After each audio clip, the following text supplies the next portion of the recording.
Joining us today, I've got old teammate. Man, it has been a long time, and I don't even know how to do this introduction to give you like any kind of justice here. Garrett Broshuis, fifth round pick back in what was it, 2004, Brush, That's out of right. University of Missouri. Oh, I feel you. I feel you. But man, it is great seeing you. And you've gone on after you decided to retire and did a bunch of cool things. You might not be a household name, but what you've done is, I think, well known in the industry. Thanks for joining us, man. Yeah, no, my pleasure. This is we're gonna have some fun here. We're gonna catch up. We've already caught up a little bit before we started recording. That's it's pretty awesome. So you're out in Missouri right now and everything. What do your days look like? What are you up to? Well, let's see. I just bought a portable pitching mound for my son's baseball team, so I'm in full dad mode tonight. Okay, hold Uh, on. Was this for him or is this for you? Are we making a I'm comeback? making a comeback. Yes, age 42 or whatever age I am now. I only threw 88 in my heyday. I don't even know what I would throw now. I'm the Uh, same way. but no, I mean, he's 9, so I'm coaching his team, and I've made the realization that we're pitching more now, but the field we're practicing on doesn't have a mound. So I'm like, well, I gotta go get a mound. So I spent like 30 minutes shopping around on Amazon and just decided to buy one right before this podcast. Love There it. you go. So this is Yeah. actually for you because I know. I mean, I don't know if you've looked at the analytics and numbers and everything like that, but they're saying that the sinker might be coming back now. There's evidence that the sinker is going to be coming back, and the four seam high fastball is kind of not as effective as it was. And they're thinking that the splitter and the sinker are going to be on vogue this year. So you and I might need to crank up the arms again. There's always room for sinkers. Yeah. There you go. That's what There's I always always say, room. man. We're gonna play catch Yeah. again, just like the old day. Yeah. What else is my day like though? Let's see. So I'm an attorney now, and so I do complex litigation is what I do, and that's a kind of a fancy word that means these big cases that the subject matter changes from time to time. But luckily for me, since I have these like bigger cases, I don't have a high case load, which means I don't go to court all the time, but just once in a while, which means I do have a fair amount of time with my family in the evenings and stuff, which is super nice. And I don't have to travel all the time. But it definitely keeps me busy. But I try to have that work-life balance, and I'm able to coach teams and stuff like that. Not doing as much coaching as you are, Beggar, but yeah. I'm not doing as much as you think. I'm doing some lessons and everything, but it's going to probably get a little bit more as we move forward here with some instructions. But I mean, you're Do people talking pay about, you for it? well, I debatable. mean, I don't think so. Yeah. Well, I think I work like you do. Everything's pro bono, isn't it? Pretty much. I mean, listening to you talk, you're pretty much exactly like every other guest we have on here, doing complex litigation, law Yeah. stuff, just like everybody else that we talk to. Yeah, this is a legal blog, isn't it? Yep. Yeah. You'll hear our expertise here as we go forward. Yeah. But speaking of that, people are going to know what you've done because of a case. I mean, we're a little bit late here and break. This isn't like a news or anything, but I guess it was about a year and a half ago that the settlement came where there between Major League Baseball and a group of minor league players who you represented, um, basically talking about wages and the unfair wages that are paid in minor league baseball. And you kind of fought for the people, Brush. You fought for the people. Fought for the people, yeah. No, and this was 10 years in the making, Well, I sent and you a look, message. I sent you a happy anniversary message. I know, and I was glad you sent that too. So we filed this thing in February, on February 7th of 2014. And Right. so, yeah, on the 10th year anniversary, I didn't even realize it was the 10th year anniversary. And luckily you sent that message because I was like, oh yeah, it is. It's 10 years now, which is just crazy. Well, the way I'm it came up though is because our podcast last week got released on February 7th. So I've kind of been going through and like looking at on this day in baseball, and your stuff came up, and so I was like, oh, like how coincidental is that? So then I kind of fired you the message and asked you to get on here. So that's how it all kind of evolved. cool. Yeah. Yeah, and for those that don't know anything about the lawsuit, um, so basically what it was is we were the first case of its kind to say that baseball players should be treated as employees under minimum wage laws. And so we made the argument that when a person goes to spring training, they should be treated like an employee, like any other employee in the United States, and should be paid at least the minimum wage for every hour that they work. We have these basic minimum wage laws in our country. The federal law is the Fair Labor Standards Act, and then state laws. States have analogs that often supplement the federal law as well, and often require a higher minimum wage. And so, since the days of Branch Rickey in the 1920s and 1930s, when the farm systems came about, minor league players had traditionally gone to spring training and they'd worked 7 days a week for an entire month or so, and they weren't paid at all. And so you're literally talking about 50 to 60 hours per week of work without being paid. And then even once you're in the season, I mean, I remember looking at my first paycheck, and at that point, I was making 850 per month. Now, a few years later, it moved on to 1050 per month to starting out, but 850 a month is what we started out at back in 2004. And after you take out taxes and you're paying for an apartment, I mean, you're left with pretty much nothing at that point, and certainly below minimum wage. And then we aren't even talking about instructional leagues and how many Mhm. guys go to instructional leagues, and you still you basically repeat spring training for no pay again. So, months out of the year, you're making no pay at all for full time work. And even during the season when you are getting paid, it amounts to $7,000 for a Mhm. lot of guys. I mean, I don't know about you, but it was like year 5 of my minor league career before I cracked $10,000 in a So season. so oddly enough, I forgot to bring it down here with me. I found my addendum C from 2005, and on Yeah. it was, if I think it was in short season lower was 2,200, and in double A was 2,250 or something like that, and triple A was like 2,300, and that was my maxed out. So 23, so it was something like that. I might be $100 off a month. So for over the course of 5 months, the most I was going to make was about 11 or 1,200 or $12,000. It's like that is your year, and that's for like one level below the big leagues, like one small step. And it's like, man, how things have changed. And I mean, large part in your Yeah, doing. and that is the crazy thing about it. You were 1, 2 steps away from the big leagues. Literally, you could be called up at a moment's notice, Mhm. and then in 3 days in the major leagues, you would make more than an entire season in the Yes. minor leagues. And it's not like we weren't playing in front of no fans or anything either.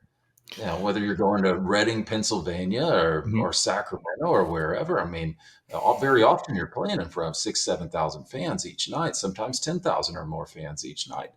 And a lot of people don't realize too that your contract, since it's with the parent club, since it's with the major league club, it's the major league club that's paying those wages then. And Mhm. so, they have the money to pay the bare minimum wage if they wanted to, but they just weren't because nobody had ever called them out on it. Yeah. And so that was our job, was calling them out on it, and then proving to the courts that yes, these laws do apply to athletes just like they apply to any other workers in the country.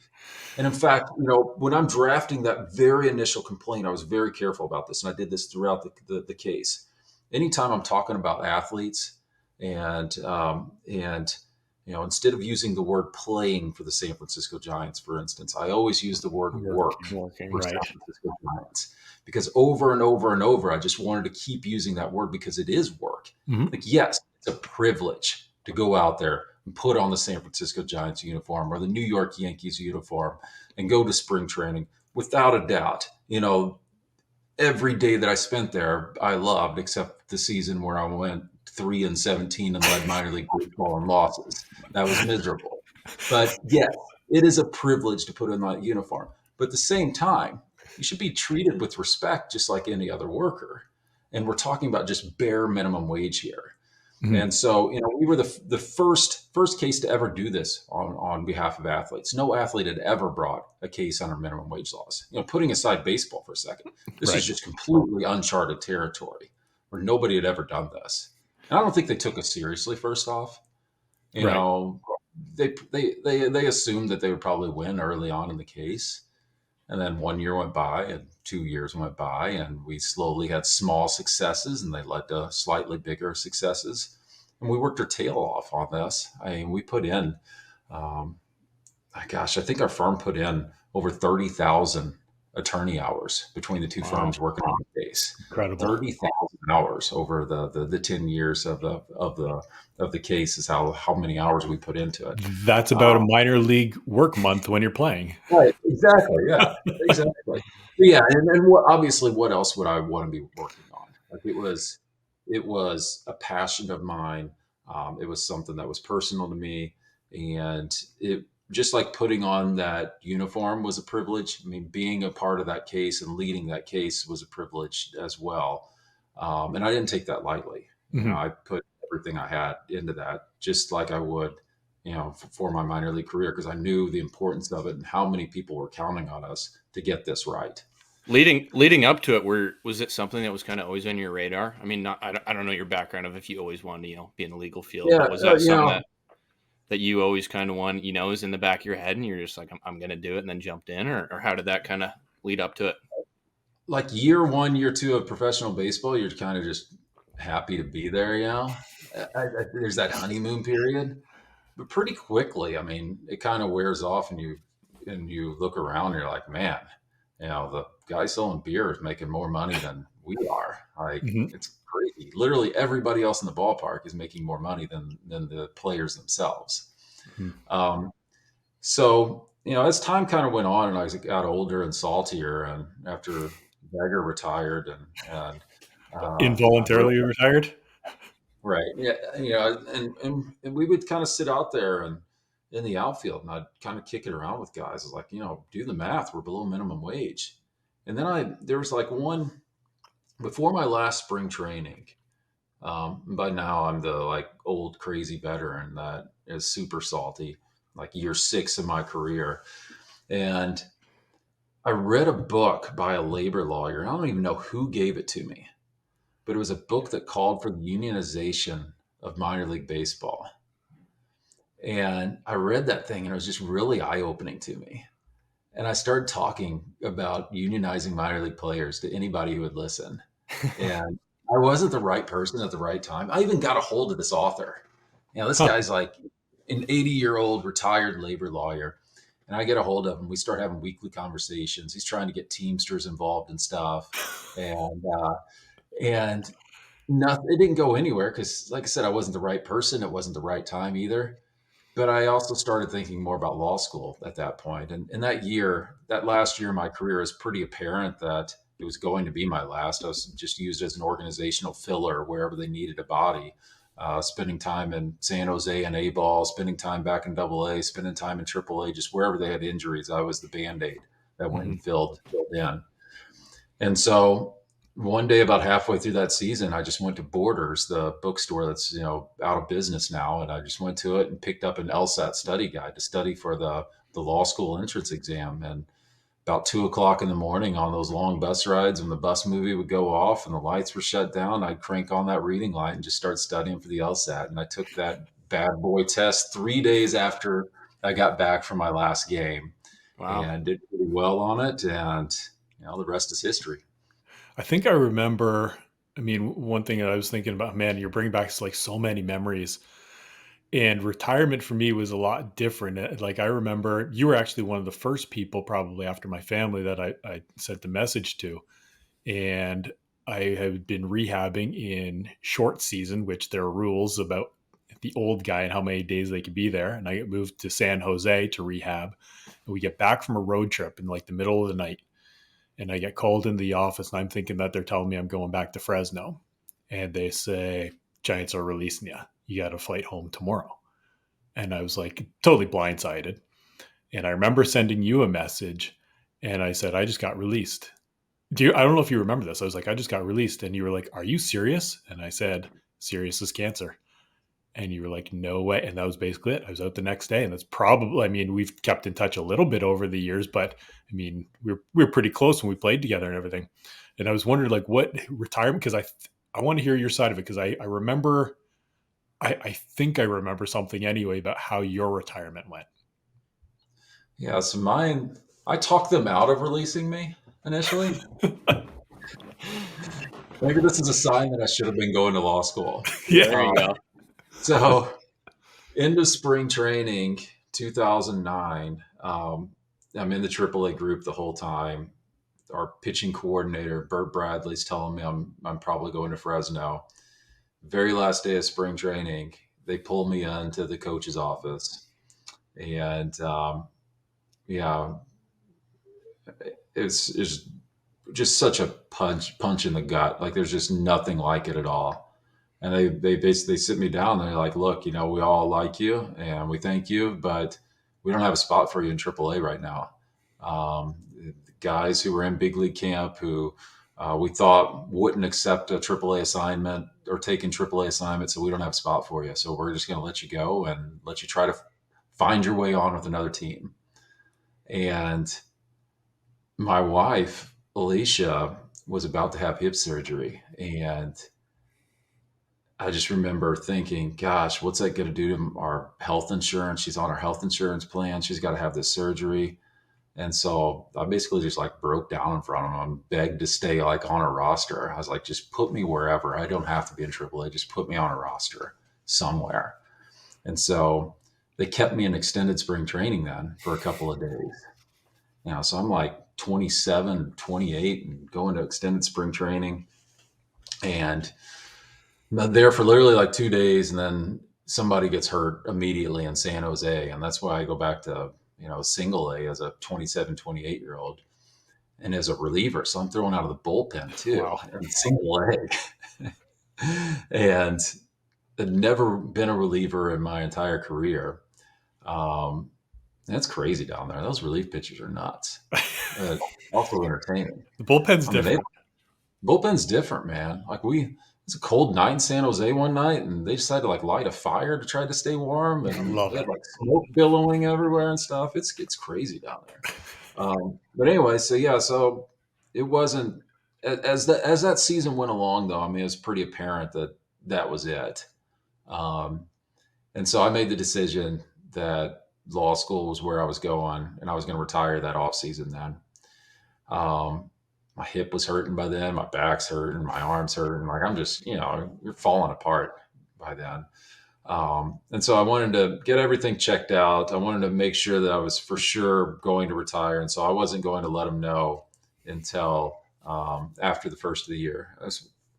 And really, I wanted to make sure I was getting into some good law schools too before I let them Right. know. So I hear from law schools, I'm getting into some good schools. And so I called Bobby Evans up, who at that time I think was still assistant general manager. Didn't catch him, left him a message, say, hey, Bobby, let's talk. So Bobby calls me back like the next day and he says, hey, Garrett, we have a tough conversation here. And I basically said, Bobby, let me beat you to it. I'm retiring. So that's how my retirement went. The way I think I remember is I think I had talked to you and I kind of asked, what the year looks like or how's training going. And you're like, I haven't been. I was like, what? You're like, I just haven't trained. I haven't gotten ready to go to spring training. And it was kind of like, that was the end. It's like, I'm not going to get ready to go. I'm done. Yeah, December rolls around and I just wasn't throwing. Yeah. And really, like, I haven't thrown a ball competitively since then.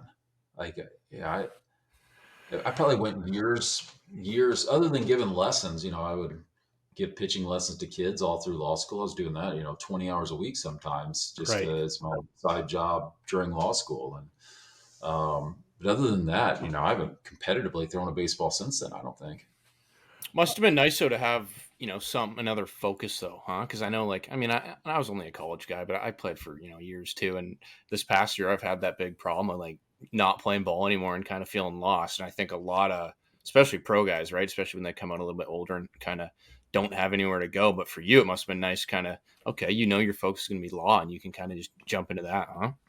Yeah, I think that's right. If you're a goal oriented person, you need a mountain to climb. 100%. And I jumped right into another challenge. And I think the cool thing about it too is for a lot of people for going to law school, it's the most competitive thing they've ever done and most challenging thing they've ever done. And I just got out of professional baseball, and so it was, just another day at the park for me. And Well, I that's was kind of going to how I ask you, what was more work, law school or baseball? geez. Well, it's definitely different, right? I mean, Mm-hmm. the type of work. I mean, 100%. but without a doubt, minor league baseball is way more challenging. Interesting. Just the. I think it's partly because of how much pressure we put on ourselves. As a professional athlete, and this is, I think, is true whether you are in the big leagues or whether you're just trying to make the big leagues. Every performance that you have, you're putting so much out there on it and putting a magnifying glass on yourself. And I just remember before every start, I didn't sleep real well. The day before a start was okay usually, but the night of a start usually I was just replaying in my mind the pitches so much and Mhm. everything. I never slept well after having a start because that's just how my mind worked. Like I Right. couldn't turn it off. Yeah, I mean that type of environment, the pressure we put on ourselves, and just the competitive nature and how bad you wanted it to work out. Yeah, I mean, law school wasn't near as much work. You Like, yeah, didn't it's a find lot it of as work. stressful? Sure. Well, I assumed that it was. My expectation for that answer was law school was more work because I don't think so. baseball was kind of, it was like, let's be honest, it's fun, and it Oh, for it's us for baseball players it kind of comes second nature to go and train and practice and perform and work and all that type of thing, right? You don't think of it as work, but law school, I feel like, okay, there's no kind of skirting around it. This isn't yeah, fun. This is yeah, work. Every part, every aspect of it is hard, and I'm working. And if I could be doing something else, I would be doing something else. But I got to get through this. yeah. I guess the difference is like, yeah, minor leagues, the camaraderie of the locker room and stuff. Like, yeah, that's awesome. That's fun, and You that's the don't part have I that. miss. Yeah, not You the don't have same that in in law law Yeah, school. school. you don't have that. Not hitting the Um, showers. sure, you got like the softball team, the softball league and stuff that people play in and things like that. But Were you a yeah, I stud? mean, Were you MVP or what? Did you get awards? oh, dude, I was playing some mean shortstop out there in that.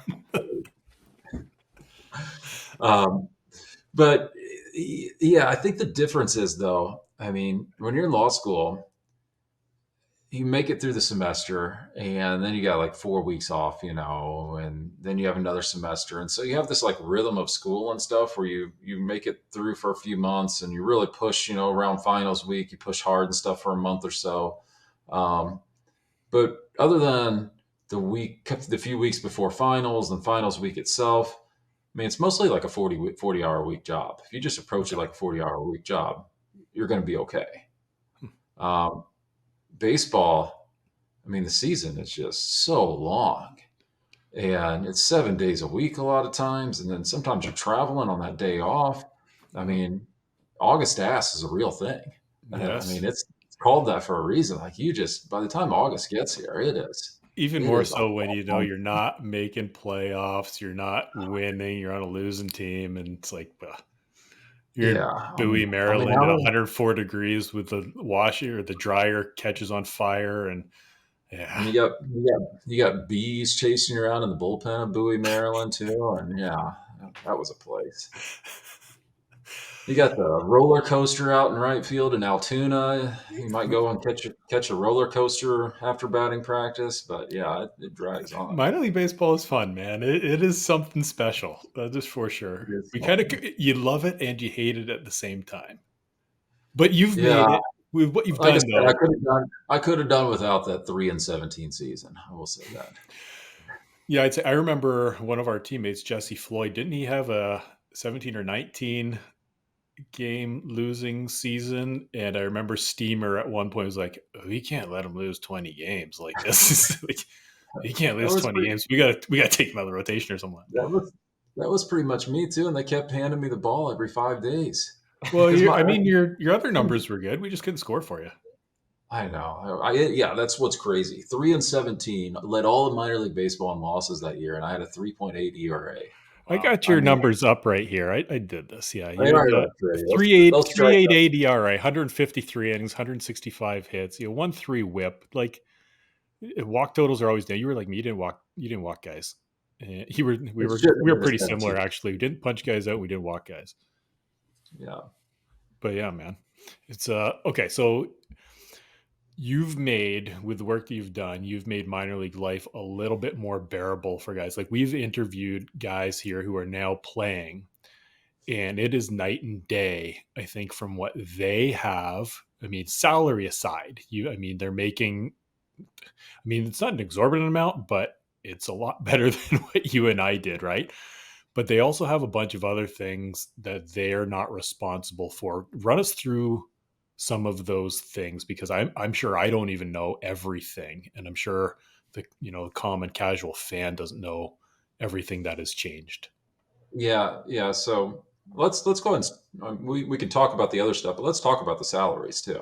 As Love I it. mean, I do want to start with that because, and also I think we need to take a step back because when we talked about the case, but the case was always going to only do so much. One of the really good things about the case is it started to bring a lot more attention to this problem. Mhm. 2014, when I first brought the case, yeah, there were some baseball writers that would once in a while write an article about life in the minors, but it's more like Bull Durham. Let's joke around about it. Here, the rhetoric has always been, you should be happy for it because I'd play for nothing. The cat there's like, I'd Exactly. play for nothing. You're playing a game, like, so like suck it up. You could always go get another job.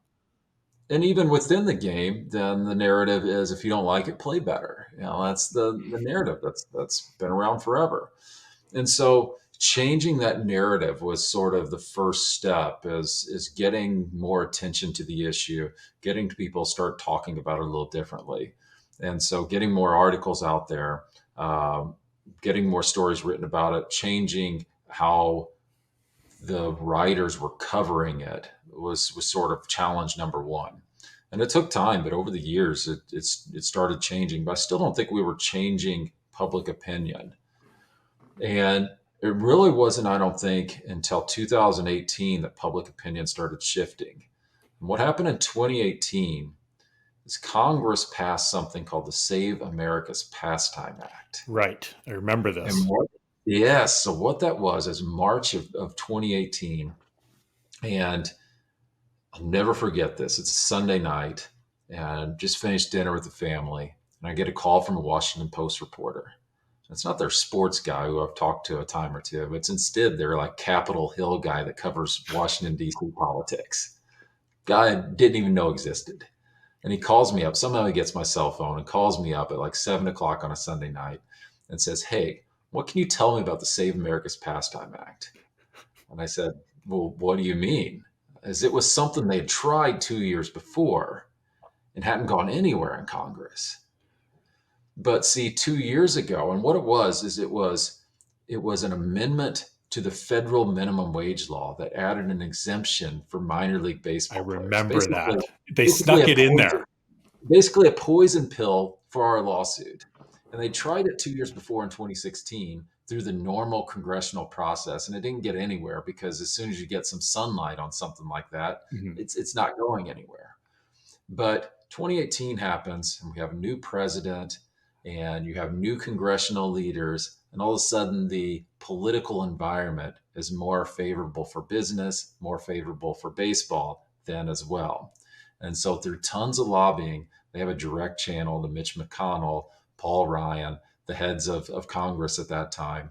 And as so happens in United States politics, there was an omnibus spending bill that had to pass to keep the government running. So one of those situations where government's going to run out of cash if you don't pass this spending bill. And so what do our legislators do then? They tack on all kinds of just crazy stuff, trying to just push things through that normally wouldn't pass.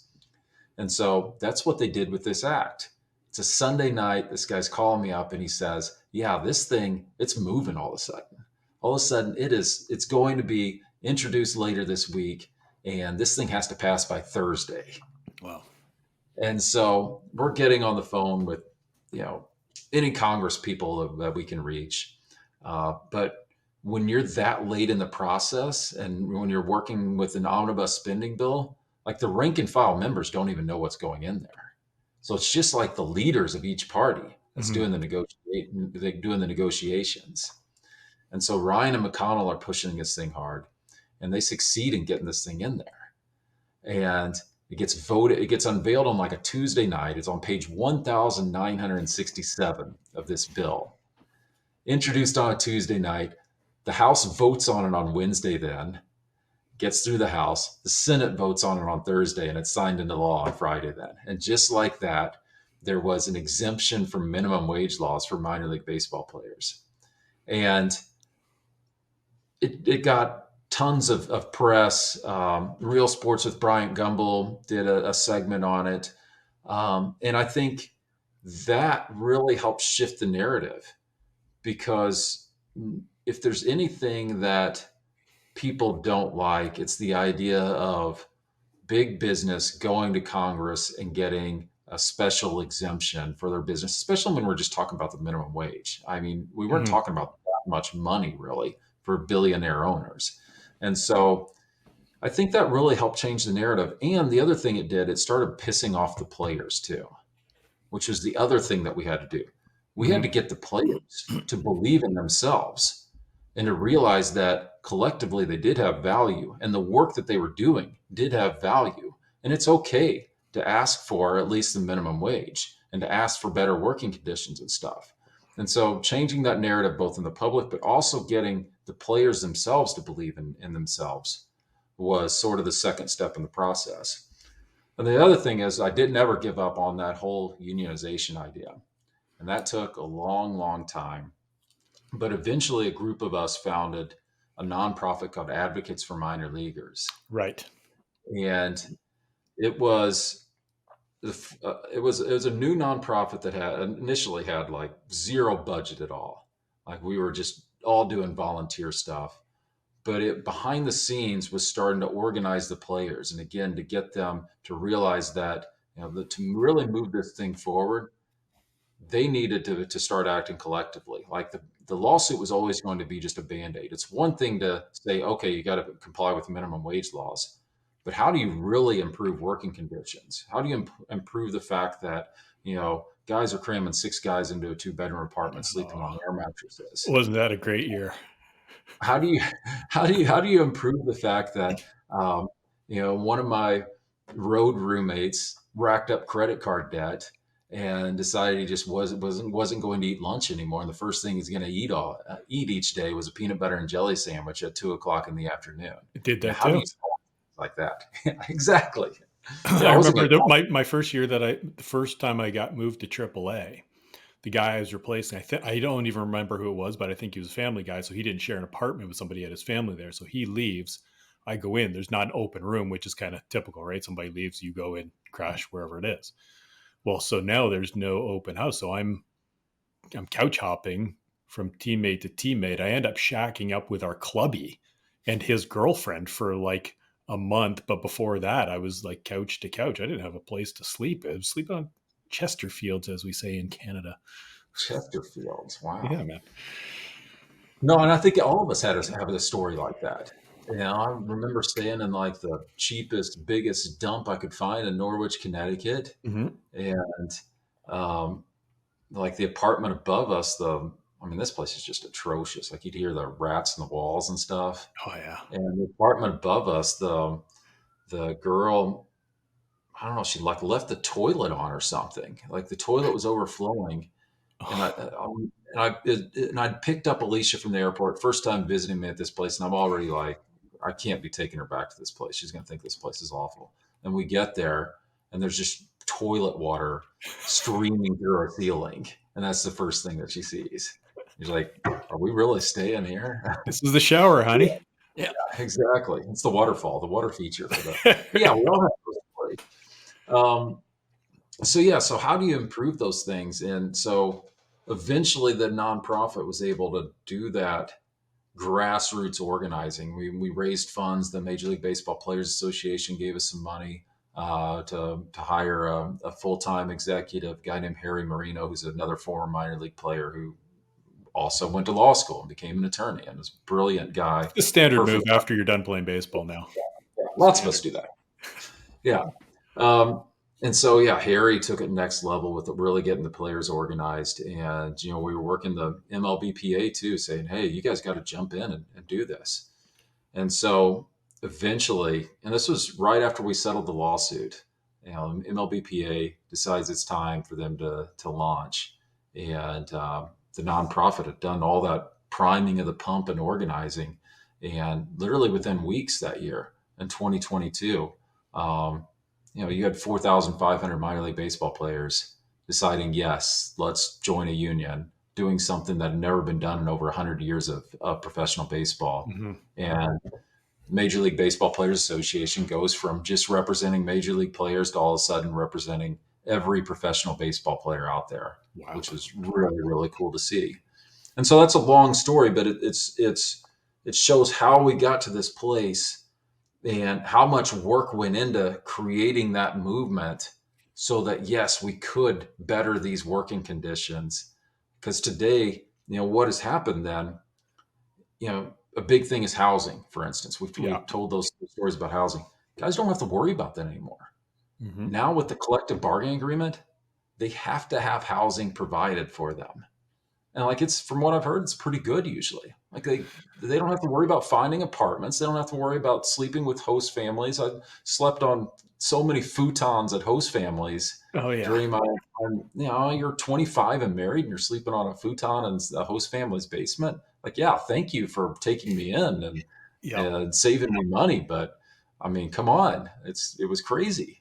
So you It's don't have to worry about just for context for people typical. I mean, when you and I were playing, you'd get sent to your April 1st or whatever. You deploy to your home city. You get into Norwich, Connecticut, or San Jose or Fresno or whatever, and you've got about 3 days to find an apartment, who you're living with, and all the rest of it. And it's all on your own accord. Nothing's taken care of.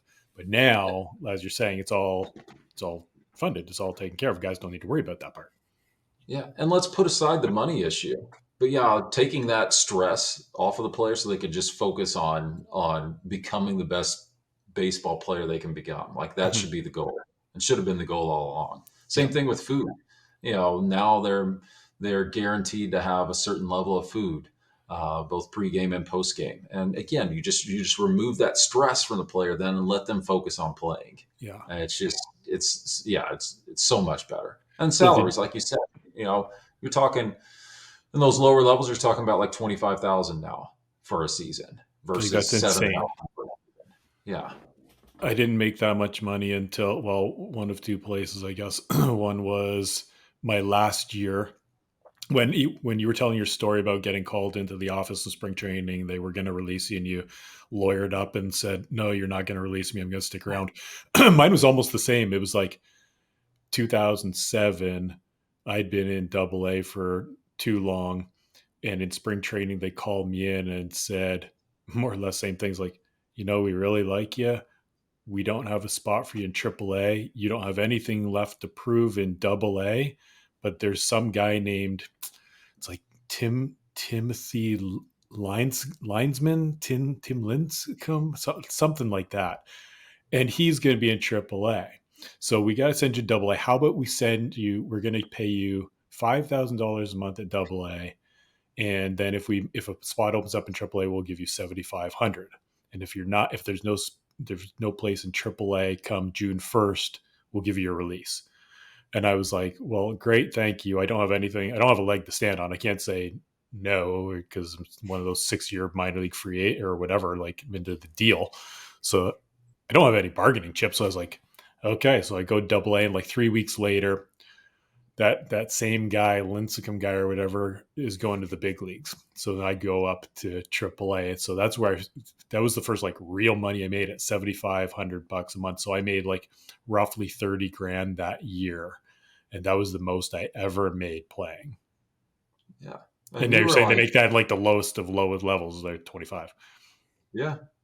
Which is really, I mean, and that's still not an insane amount of money. I mean, Yeah. we're talking about a livable wage at that point. I mean, that's what we should have been making all along. Sure. Sure, Yeah. at very least. What Yeah. other? I mean, so we talked about housing, food has changed. Spring, does anything change during spring training? Are players getting paid during spring training? What else like that maybe people don't even realize because they? I mean, yeah, a lot of people have probably heard salaries have changed, but what else has changed since then? Yeah, so that's changed too. So basically, any time that a player is working now, they're going to be paid now. Uh, Hmm.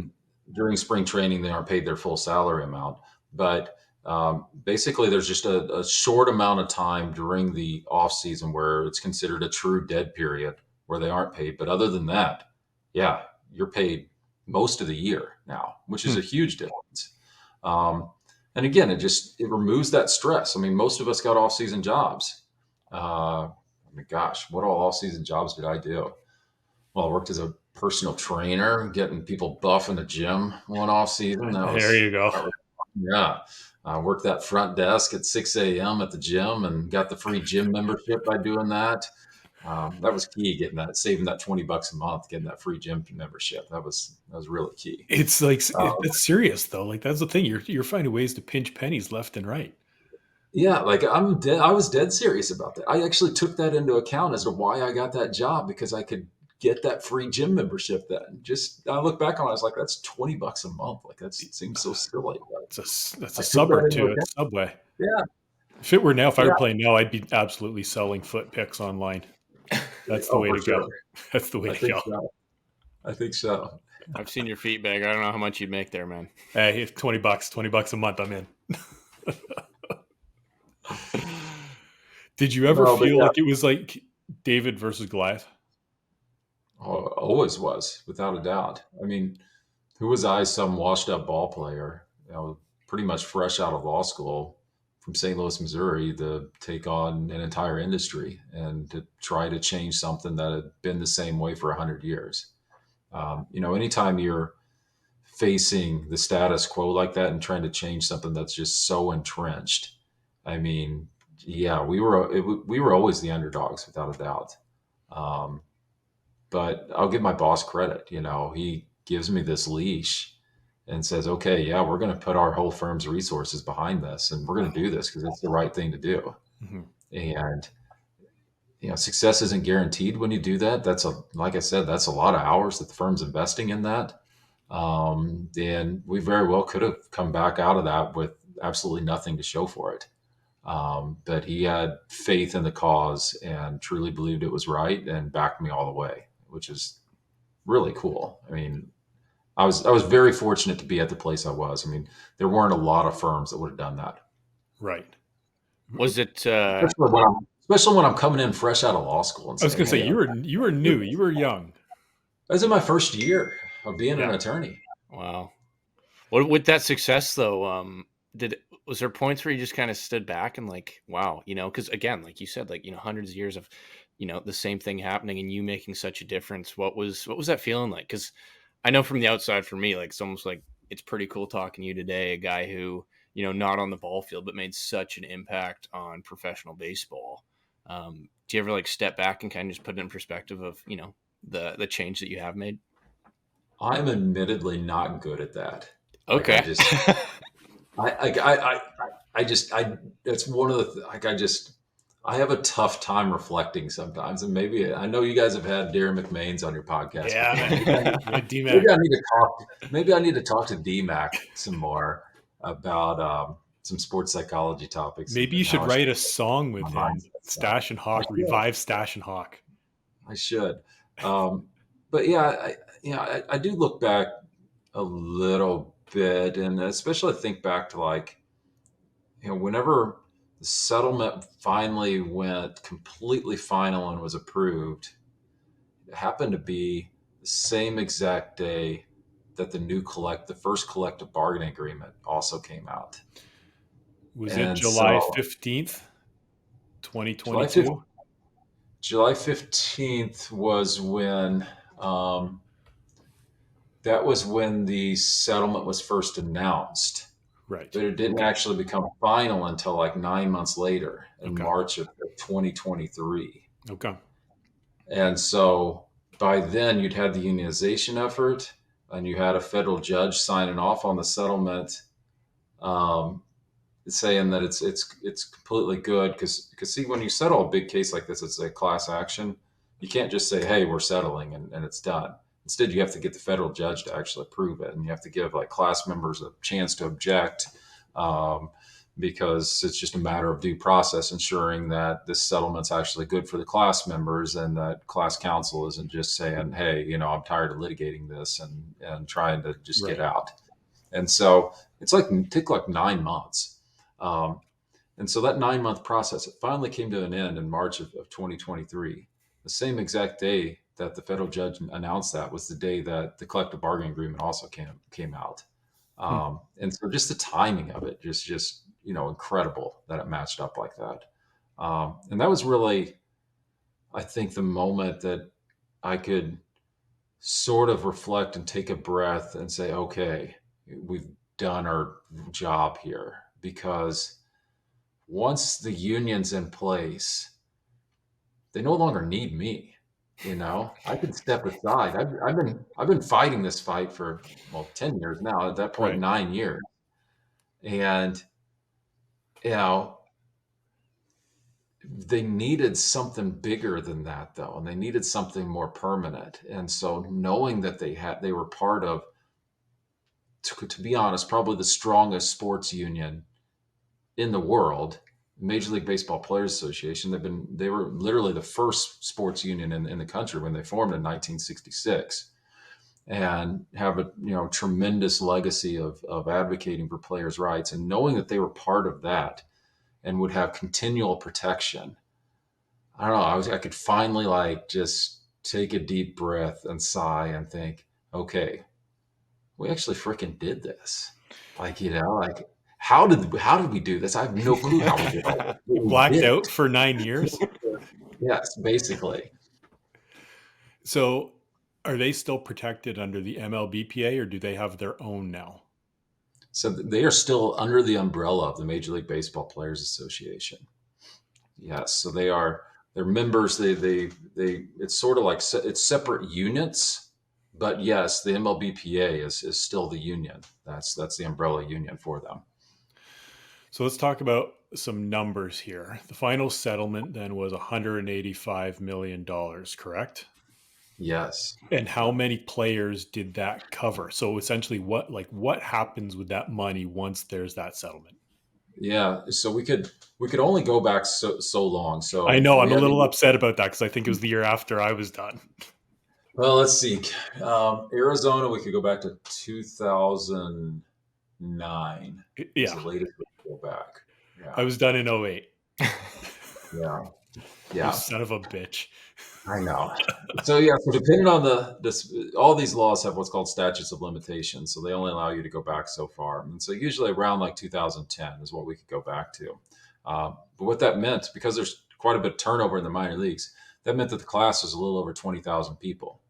And so you have that sum of money, and you're finding a way to do the calculations in a fair way to allocate that money to each player then.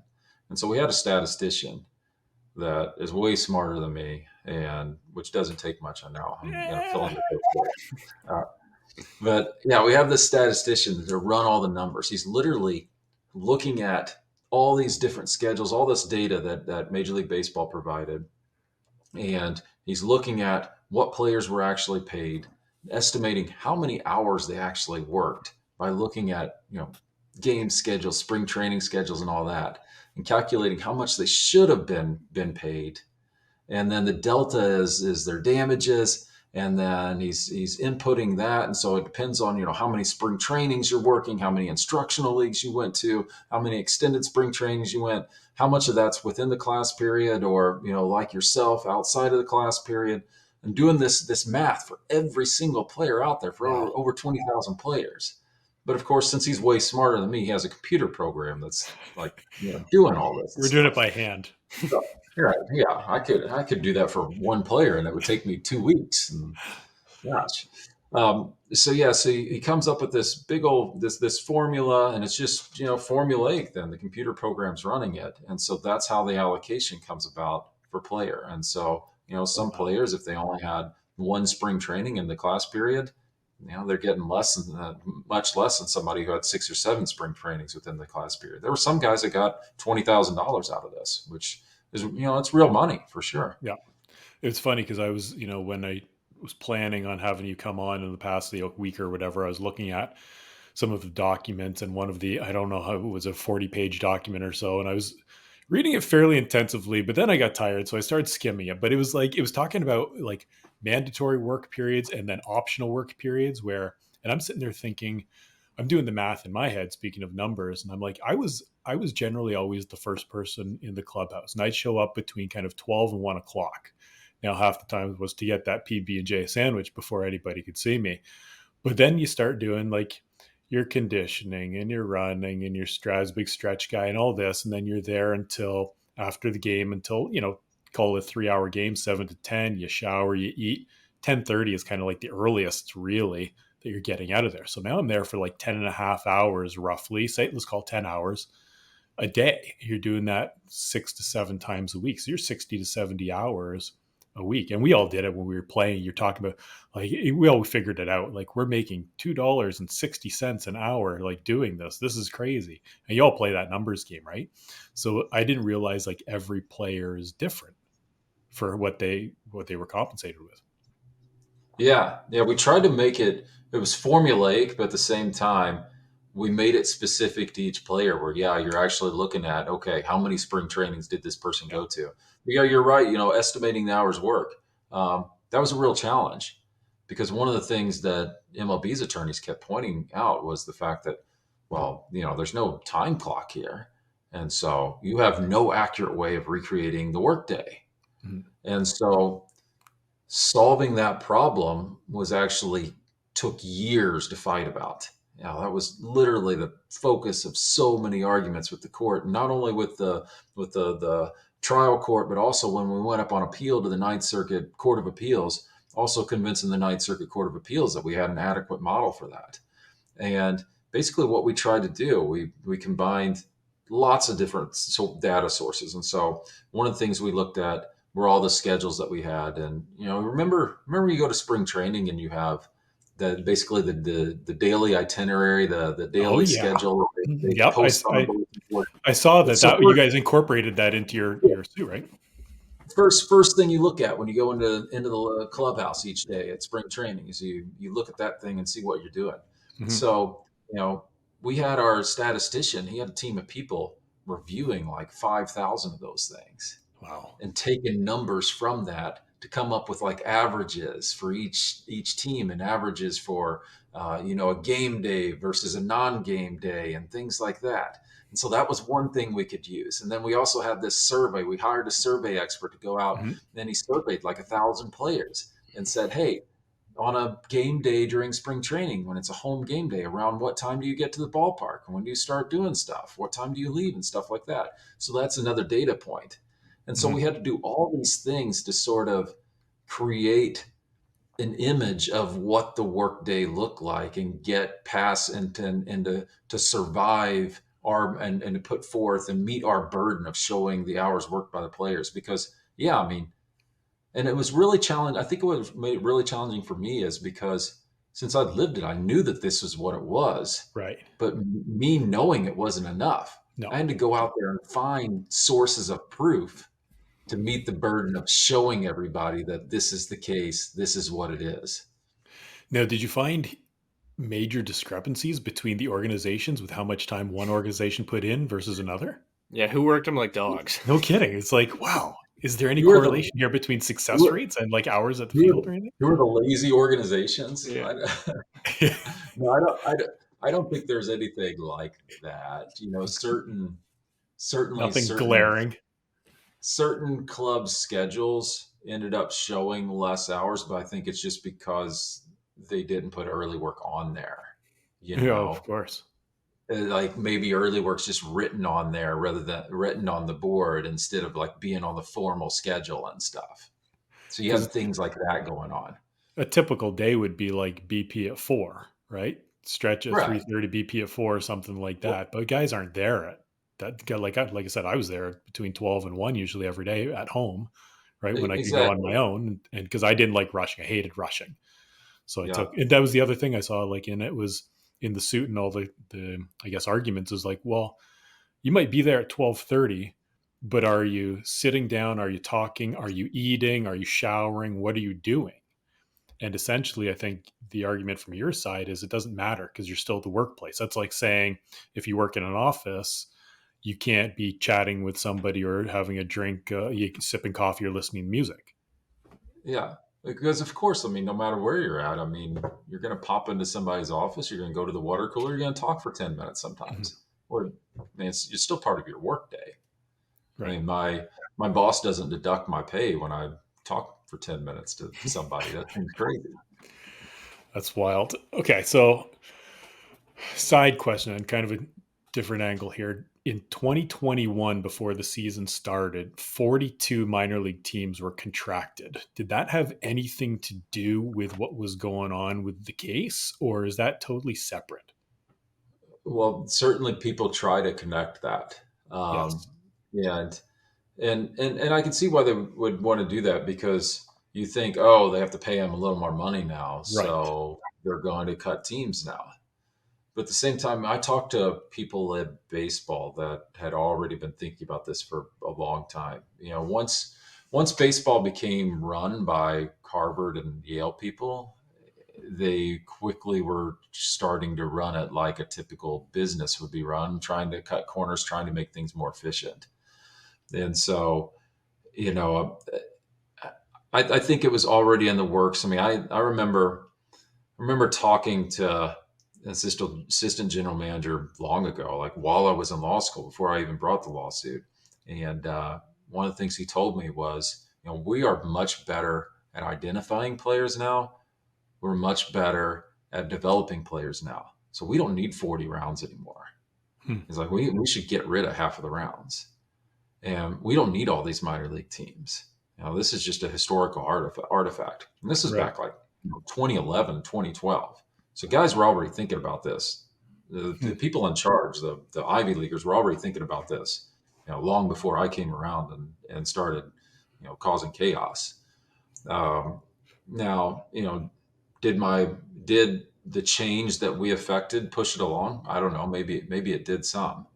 Um, but you know, I think there's a good chance that it would have happened anyway, probably. Interesting. It's well, this is funny because like in talking here, and you said to me, Brush, before you got on here with us, Will was like, man, I looked up your buddy. He's a smart dude. And I was like, oh yeah, like he's brilliant. He's one of the smartest dudes I've ever like kind of known.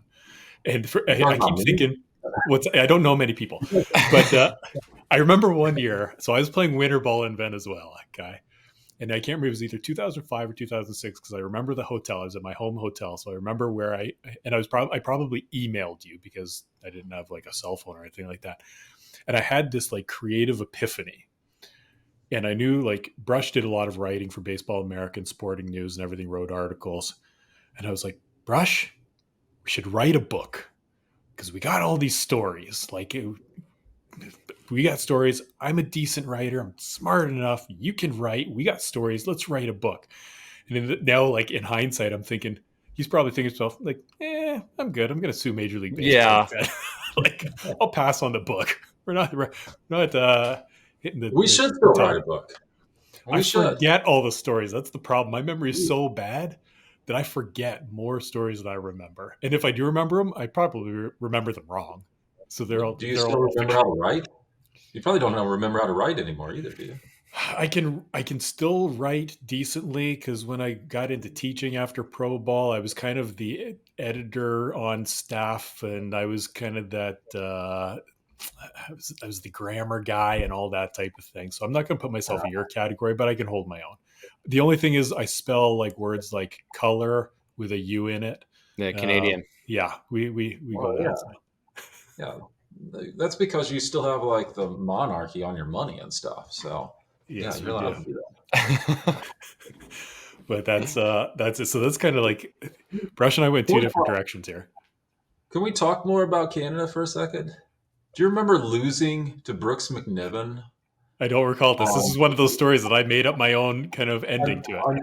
on who the best Canadian was on our team. And So Brooksy won it.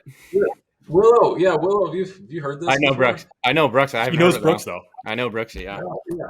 So the season gets long, and I was all about team building and also trying to do some fun stuff in the clubhouse. So I decided to basically make a Jeopardy type of game, but make all the questions about like Canadian history Nice. and make our Canadians battle. And Because what do who we was on the call team? It it? was Brooks, myself. I want to say Hornasta. Was Aaron Hornasta on the team? Yeah, he might have been. I think so. Maybe Hornasta won instead. No I think he chance. might have There's no won. chance that guy's winning. No, you're right. Well, if he's listening, Anyone but Beggar, though, oh, right? I feel like I I don't helped him think out. you. I don't think you won. I think it's Brooks that won. I don't I know. think it He might was. have. He's a smart guy too. I But that was remember it. it It was. now. I think it was called like "Who's the Best Canadian." I think it was. I think it was that simple. I Yeah. think Wow. we didn't And then I overcomplicate did it. a then I did a Dominican version of it too. And that didn't land quite as well, but it was fun too. They probably all just started yelling really loudly and making hand gestures. Yeah, I'm sure Matos, our friend Osiris Matos, would have won if he was in it. But, yeah, big Um, smart guy. so here's a random question for you. When this came up on one of our earlier podcasts with Willow and I. You know the slugger who plays for the Houston Astros, Alvarez. Yeah, How do you say his first name? Alvarez. How do I say his first name? Yes. You're the Spanish speaking I compadre. say. I mean, I can't remember how they actually say it on TV. I guess it's Jordan, isn't it? Jordan. So this is where it came up because that Y is Uh huh. pronounced Oh, like a J sometimes, right? yes, yes. It's like a soft Yeah, J it's like kind of. so is it like Jordan Alvarez? Jordan Jordan. Alvarez Yeah, is like Jordan. Yeah. is like I know a couple years ago Jimmy Garcia for the Jays asked to be called like Jimmy instead of Mm-hmm. Yimmy. It was Yeah. Jimmy Mhm. Garcia. So it's like, is it a J or is it a Y sound? So I was like, okay. So I was like, well, maybe Brush can settle this argument with us. I don't know. I haven't thought about it. But you're probably right. You have to ask him though. He's Cu- We'll Next get him because on guest. the he's podcast. Yeah, he's next guest. because he's Cuban, and those Cubans have really funny pronunciation sometimes. Yeah. Couple more questions for you before we wrap this up. Then I was wondering, Hopefully like, they're easier than that one. That was what's bad. that? Hopefully they're No, easier than that. they're easier in that one. I think these ones are more personal. One, did guys thank you a lot after the settlement? Did you hear from a lot Yeah, of players reaching out to you?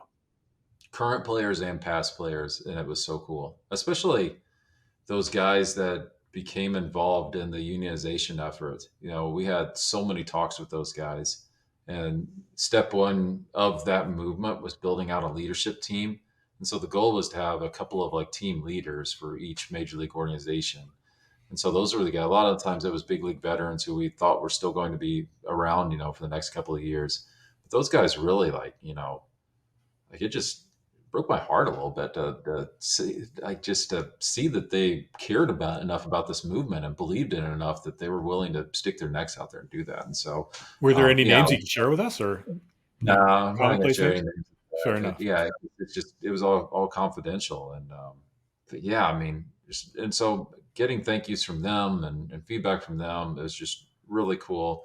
But also just sometimes running into a random person. Like, I remember being back at the University of Missouri, probably, when was that? Probably 6 months ago, my alma mater, and ran into a fellow alum that I knew a little bit, but not a lot, because he played several years after me. And so he's a class member, actually, unlike, us. We played too long ago. And he came up to me and just gave me a big hug and said, "Hey, just wanted to give you a $6,000 hug. Thank you for that check." Like, it was so, like, little things like that are just really, really cool. That is super cool. So I think maybe my last question then for you, unless Willow has anything. Do you think that there is a place, and you can't scoff at this to start because I know the way you'll take it, but is there a place for people like you in the Hall of Fame? Well, yes, I am going to scoff at that, and I will say this. You'll minimize your importance in the industry when I everybody mean, else will not. well, yeah, because here's the thing about it, like, and I've talked to this with Harry Marino before too, the guy I mentioned who was the other former minor leaguer turned attorney who ran advocates for minor leaguers, and then the Major League Baseball Players Association hired him. Now, people forget these things so quickly, and so 10 years from now, minor league players are just going to take it for granted what they have probably and not 100%. realize all the struggles and all the effort that went into improving these things. And yeah, I mean, a lot of people are probably just going to forget about this movement. And, that's okay because at the end of the day, um, I did something pretty cool and I'm going to be able to cherish that throughout my life. And I know it was something special and it's going to be a tough thing for me to top professionally. And, I don't need accolades like that. I mean, I have enough just to look back on it and know that I left the game in a better place, which is what you should try to do. But if you are in Well, the Hall of Fame, it would help for people to remember it. I mean, it'd be pretty cool to go to Cooperstown. Yes. And actually, come on, that's not going to happen. you get free passes. You probably save your $20 ticket like you do There you go. your gym membership. My gym membership. Yeah. I've All right. always thought that there's a place in the Hall of Fame for people like that, agents of change. Marvin Miller, who I think is the guy that you're referring to back in 1966, who started the Players Association, correct? And Yes. guys like Kurt Flood, who I think wasn't he the first one to bring He, upon like free agency, I believe. yeah, he took on Kurt Flood, brought a huge antitrust case against Major League Baseball that didn't itself. He actually lost the case at the Supreme Court and enshrined the uh, the antitrust exemption that baseball has. Um, but it sort of galvanized the movement that led to free agency after that, without a doubt. Yeah, like you said, like Marvin Miller, just both of those guys, just huge names in the labor movement for baseball. Yeah, and I've always thought that regardless of on the field performance, that off the field, and I know there's a hall for or a wing in the Hall of Fame for off field and the builders and all that type of thing, which I think is where Marvin Miller is. But people who make a change in baseball like that, I think, deserve their spot. Another name that I always think of too is, and it's sometimes like funny. It's like, whoa, really? It's like Jose Canseco. Like that's a guy who he changed the game by kind of acting as a whistleblower, right? And I know he's kind of polarizing, but he made a change, and a really big change in something that was going down probably a wrong path. So I think there's an argument anyway for him to be in. So guys like Marvin Miller or Canseco, Flood, and yourself, I mean, like you said, years down the road, it won't be a consideration to people. It'll just be the way it is. But it wasn't always the way that it was. And I think that's important and why it deserves recognition by that higher kind of place in baseball history, being the Hall of Fame. Yeah. Well, thank you, man. I appreciate that. I also appreciate you referencing and comparing me to Jose Canseco too. That's a good one. Well, you guys are built the same, I think, as well. You're jacked. Mm-hmm. Well, Brush, man, I think that's a good place to wrap this up. It was so you've now set a new record as well as our longest interview, but I was Did I not. talk too much? I'm No, sorry. not at all, No, because I was perfect. not about to break this one off early and cut it off. And there's still more things that I could have talked about and brought up and discussed. So you might have just um, you might have just signed yourself up for round two at some point. Okay. So make some more changes in baseball, and you can keep us abreast of new things that are on the horizon. Yeah. Well, thank you guys. It's been a pleasure to be on. Thank you. If you enjoyed the podcast, feel free to subscribe, hit the like button, share it, and give us any feedback. We'd love to hear from you. And if you've got any questions, let us know. So until next time, from the three of us and the rest of the Oppotaco team, that is Oppotaco out.